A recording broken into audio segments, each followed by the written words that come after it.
Well, hi there.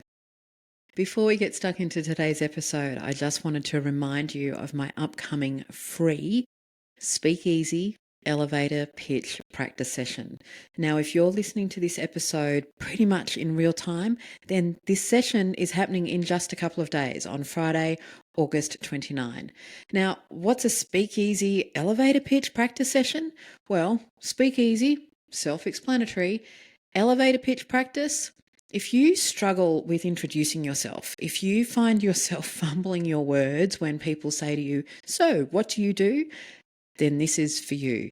My elevator pitch practice sessions will help you find a way to explain how fabulous you are without sounding like an arrogant twat.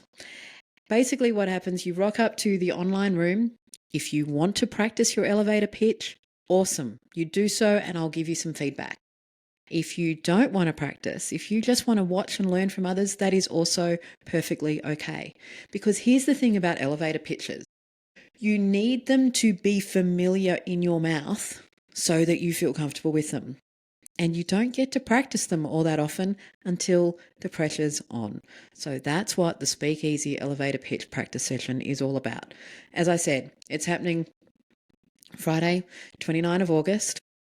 12:30 Australian Eastern Standard Time. If you're listening after and you've missed it, then reach out to me and find out when the next one is, because I host these pretty regularly.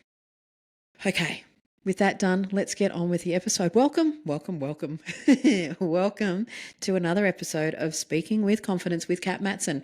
Yes, I'm Cat, and here on this show, I coach humble leaders just like you, public servants, business owners, and other corporate hippies who want to make a bigger dent in the universe.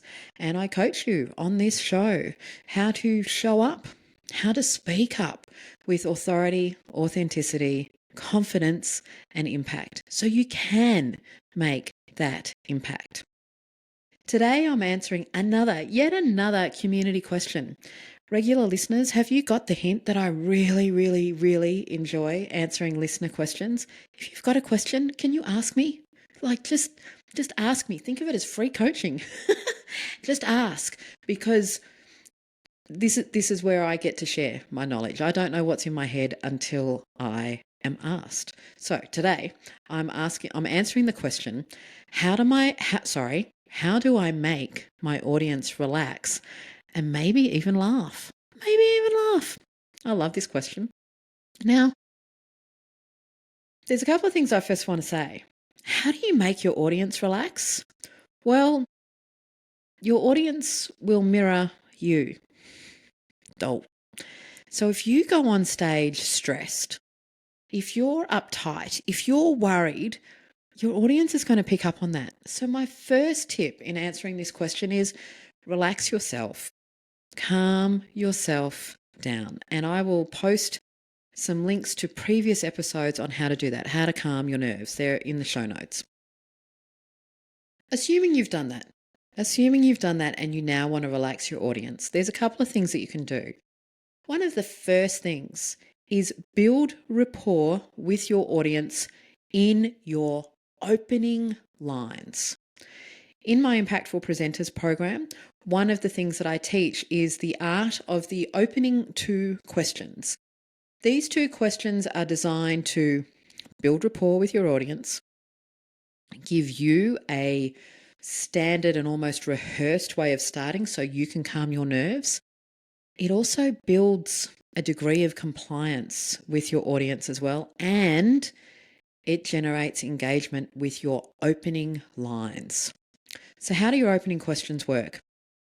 Your opening questions are going to be designed before you get on stage as part of your presentation. And they are two questions that every single person in the audience is going to answer yes to. For the interest of ridiculousness in demonstrating the example, it might be, who here is human? Who here is currently breathing? Everyone in the audience is going to say yes to. But what you really want to do is actually tailor the questions to your topic. So recently I've just done a tour with a corporate client on communicating through conflict. So my opening questions were, who here has to deal with conflict on a regular basis? And who here finds communicating through conflict really challenging? Everyone in the audience is nodding. Now, the other thing that you're doing as you're asking these two questions is you're raising your hand. Now, for those who are listening only, if you want to see what this looks like, pop on over to Spotify and watch this episode and you'll see how this looks. So you literally just raise your hand. Who here has to deal with conflict on a regular basis? And who here finds communicating through conflict really challenging? As you're raising your hands, what do you think the audience is doing? They're raising their hands too, and they're nodding. They're starting to relax. They're starting to relax, and you're building rapport. The other thing that happens, and this is at a subconscious neurological level, as they are mimicking you, as they are following your lead and raising hands and nodding, they're liking you. They're going, oh, this person knows what I'm talking about. This person's here for me.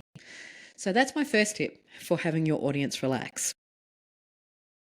My second tip is early on in your presentation, shortly after your opening questions and your introduction, do a piece on housekeeping. Now, I know this sounds incredibly tedious, but if people don't know how the session's going to run, if they don't know when they're going to eat, if they don't know how to ask questions, if they don't know whether the slides are going to be presented, they've got all of this chatter going on in their mind, and so they're not relaxed. In fact, depending on their neurodiversity type, they're in a high state of anxiety, overthinking, wondering what's possible, wondering what's okay, wondering what's allowed. So what you want to do is just have some really clear housekeeping, either for the whole session. If toilets have already been explained and all that jazz, you don't need to do that. But you might want to let people know how you want them to interact with you during your session. If you've got a question, just raise your hand and I'm happy to pause during my session. Or please hold all your questions until the end. I've got a bit of information that I want to get through and then I'll answer questions at the end. Or I see people already taking some photos of my slides. I'm happy to send those slides out later on, so just sit back and relax. Whatever your housekeeping is, do it up front so again, people can relax. Part of your housekeeping too can often be giving an overview of what's coming up as well. I like to think of this as opening up the mental filing cabinet drawer for people to receive your information. So you might be saying, today I'm going to talk about how to communicate through conflict and why in this particular context it's not what you often read online. So people are kind of going, okay, cool. And then you might give a couple of your key points. We're going to talk about the anatomy of conflict. We're going to talk about why communicating through conflict is so difficult. And we're going to have a lot of opportunity to have a discussion. Again, it's putting your audience's minds at ease, letting them settle in and letting them relax. Now, the second part of this question was how might I make them laugh a little bit? Well, I have to say, don't try to make people laugh unless you are a comedian. When we work too hard to make people laugh, we generally don't, and it just comes across as awkward. In my experience, though, when you hit a raw nerve, when you demonstrate that you really understand what your audience is going through, and when you bring your own natural, in my case, it's a bit of sarcasm. When you bring your own natural style to a presentation, they'll laugh with you. So my tip on that one, and this is possibly going to be a little unsatisfying, is don't work hard on the making them laugh piece. Instead, certainly create the space so that they relax, build rapport.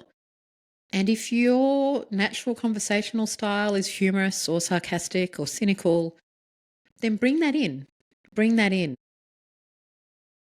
The other thing that I want to say, and it literally just flew into my head,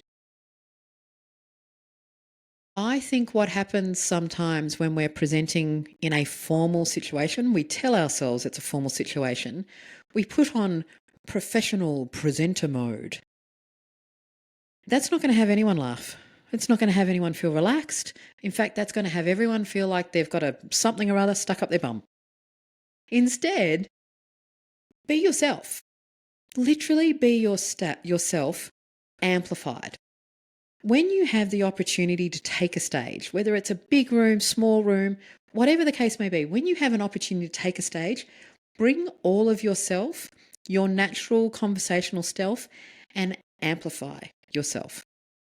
And so if you, in normal conversation, make people laugh, you'll make people laugh when you're on stage.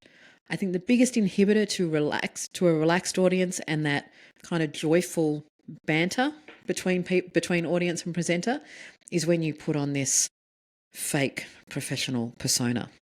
So I hope that helps. As I mentioned, just in a couple of days, we have the Speakeasy elevator pitch practice session, which can be a really powerful way, if I might say so myself, of relaxing your audience, because part of your introduction as a speaker, as a presenter, will really help people ease in and understand that you understand them. If you can join us on Friday for that session, then the link is in the show notes. If you have another question that you would like me to answer, because this is where I do my best work, I swear, this is where I do my best work, then please either in Spotify, just ask me in the comments, or if you're listening in a different platform that doesn't have comments so easily accessible, head over to, where am I setting you to? Instagram. So head over to Instagram, find me there. The link for that is also in the show notes, but you will find me at Cat Matson. By the way, I'm sharing all sorts of other tips over there, not just what I record here, so it's a good account to follow. And just ask me. Just ask, what do you want to know about speaking with confidence in any context? And I'll answer it in an upcoming episode and ping you back to let you know when that episode is live. Whew. That was a lot. I hope that was useful for you. I really, really, really do.